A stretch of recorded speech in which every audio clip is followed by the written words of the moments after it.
Welcome to ISB, Mr. Sinha. We have a few issues about the Civil Aviation Ministry that we wanted to understand, and from you, your vision about it and so on. So let me start with the most obvious issue about Air India. So it has lately been doing relatively well, but it has been in the red and been troubled for a long time. What is your short-term, medium and long-term goal for Air India? Well, of course, as you know, the strategic disinvestment process for Air India is underway.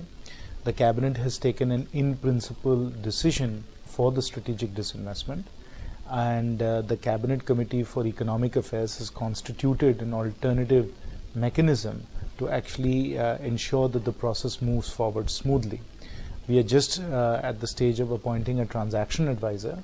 The transaction advisor will then go through and speak to potential bidders, provide them the data and all of the information they need to actually put their bids together. So we are well along as far as the process is concerned for strategic disinvestment. Obviously, we will have to see what the results of the process are, but as far as the government is concerned, we are hoping to bring this to a successful conclusion relatively soon.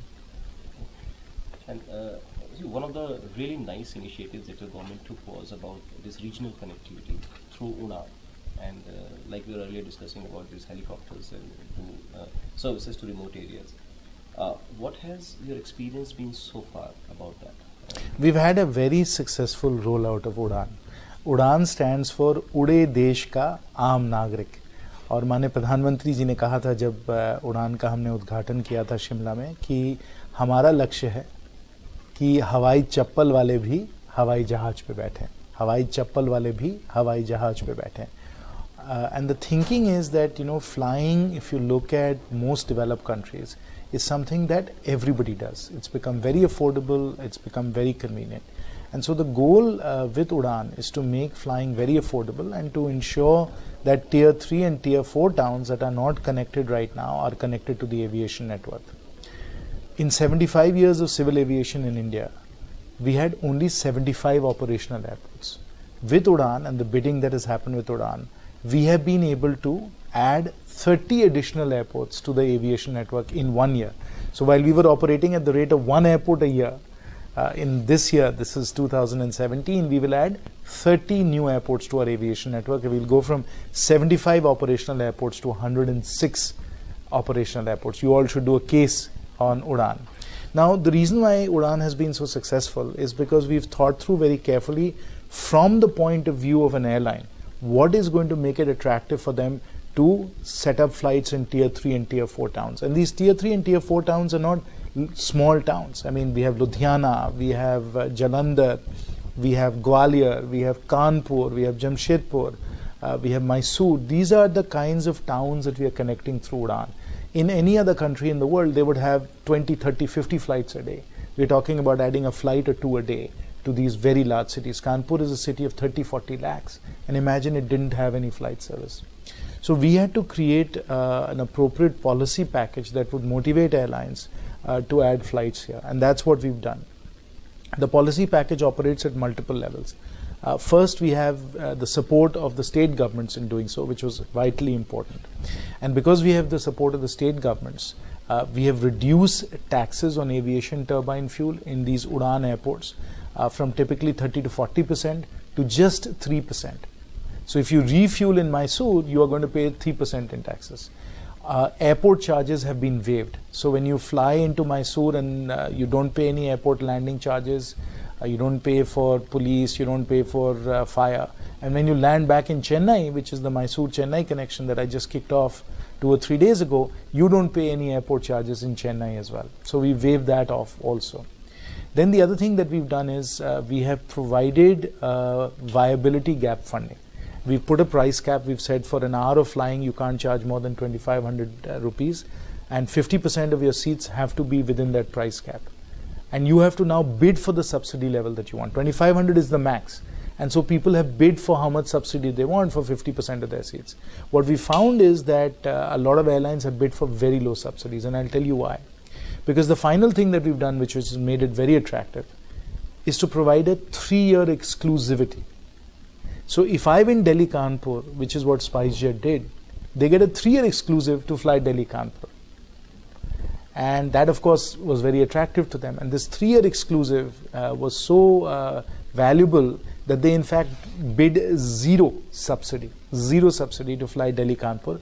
They got the 3-year exclusive, they got the lower taxes, they got the zero airport charges. The way we are paying for the subsidies is by charging a levy on all non-UDAN flights. So when you're flying Delhi-Mumbai, or you're going to fly Chandigarh-Hyderabad very soon, your plane is going to pay a levy of 5,000 rupees, which will be going into the regional connectivity fund, which will then pay for the subsidy. The total subsidy that we'll be giving out through UDAN Round 1 is only 200 crores. So for 200 crores of subsidy that passengers are paying, government is not paying, passengers will be paying, it's a cross subsidy. For 200 crores, we've been able to open up 30 new airports. And that's because we've designed the policy package in such a way, the exclusivity, the waiving of taxes, the waiving of airport charges, that it becomes very attractive economically for airlines to actually go and open up these airports. Prior to UDAN, the top 8 airports accounted for some 60 or 70% of all of the traffic in India, and that was still growing very strongly. So if I was an airline, I found that it was more profitable for me to add a flight from Delhi to Bangalore than to add a flight from Delhi to Kanpur. And so we had to change the playing field in such a way that it became more attractive to fly to Kanpur than to fly to Bangalore, and that's when SpiceJet decided to bid for Kanpur.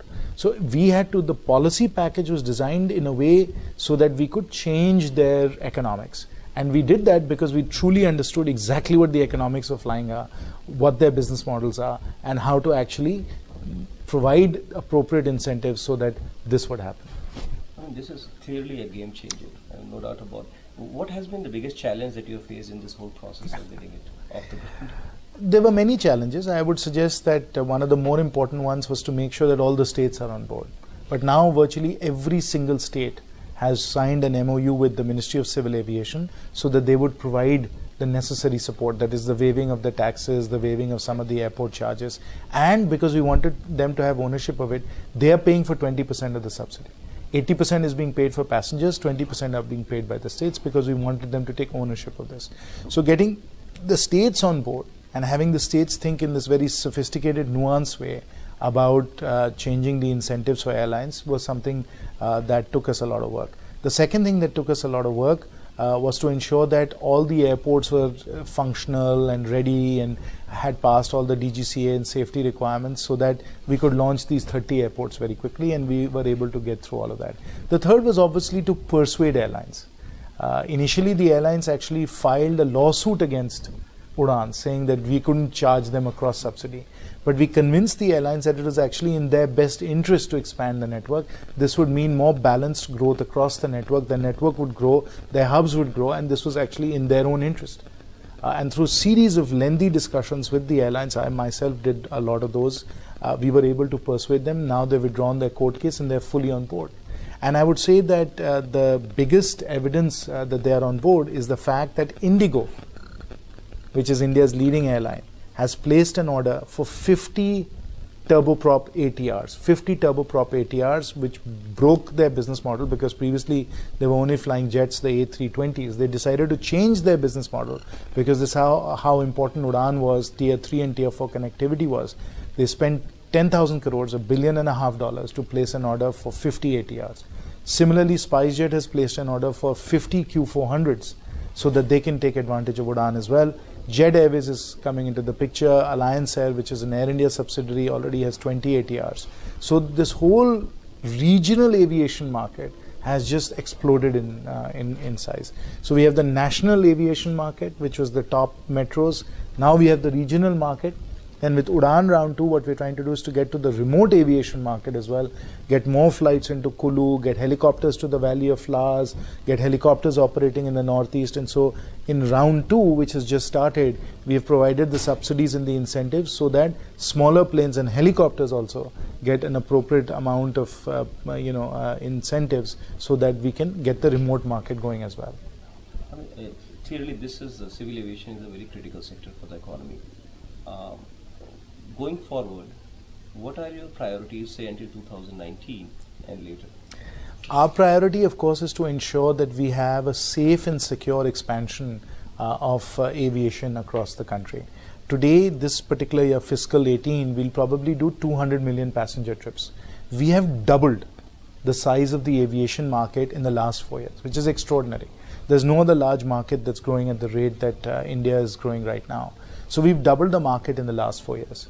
But this is just the first day of the test match. We've got a long way to go. At 200 million passenger trips, we compare to about 500, 600 million passenger trips in China and about 900 million passenger trips on a base of only 330 million people in the US. So we've got a long way to go. We've ordered a lot of planes. India country has more planes on order than any other country. We've got 500 planes in the sky. 650 more planes have been ordered. Our airports are congested and crowded. We are running out of airspace with the current sort of airspace and air force restrictions that we have. So we have to really plan for a situation where we are going to triple the passenger traffic going forward over the next 15 years or so. So that's what we have to work towards, which is the safe and secure expansion of the aviation sector, because it is something that people are now finding as very attractive in terms of their transportation alternatives. And you know, I've coined this term. You've heard of grid parity, where you look at renewable energy and you say it's at grid parity. I've coined this term where I say we are at rail parity. We are at rail parity because today the price of flying is equal to the price of upper class AC rail travel. And so once you get to that price point, rail parity, you find that there's a tremendous amount of traffic that starts to move from the Shatabdis and the Rajdhanis and so on into aviation, and we are seeing that. The other aspect of rail parity, by the way, is that if you look at the number of passengers, we've done 160 million passenger trips last year. We'll do close to 200 million passenger trips this year. The total amount of people traveling on railways in upper class AC travel is about 130 million. So 13 crores. So if you add domestic and international for airline traffic, we've already exceeded upper class travel for railways. So that's another way of thinking about rail parity. And then finally, if you look at it in terms of revenues, the revenues of Indian Railways in total, not including subsidies, but the revenues of Indian Railways are about 1.7, 1.8 lakh crores. And if you look at the revenues of the Indian airline industry, domestic flying plus international flying, it's also about 1.7, 1.8 lakh crores. So we reach rail parity in terms of turnover as well. And what people haven't fully grappled with or understood, that even India's telecom industry, which is about 1.8 lakh crores, is at the same scale as India's airline industry. So this is a very big industry. Our companies are doing very well. We've got Indigo with a market cap of almost 50,000 crores. We've got Jet Airways and SpiceJet with a market cap of about 10,000 crores. We've got Go Air, we've got Air Asia, we've got Vistara, of course we've got Air India. So we have a number of very, very successful large players. And as we move forward, I think like in the US, like in Europe, like in China, we are going to have 2 or 3 large airline groups that are flying different brands.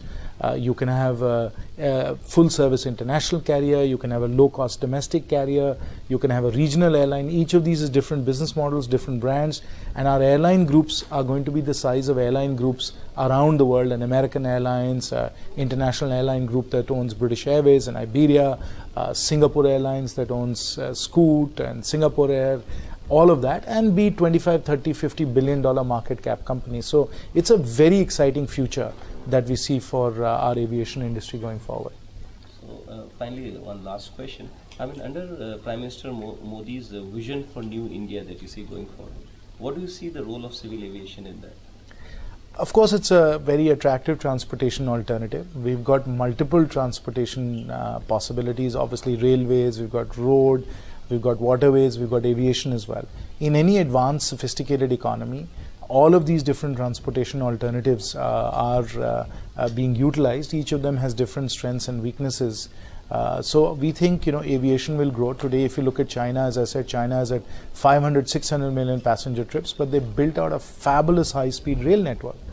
So it's not either or. We have to build up all of these transportation alternatives. We have 1.3 billion people. They will travel for work, for business, for family, for social purposes. And so we have to provide them all these different transportation alternatives. Well, we truly appreciate you spending time with us. Thank you.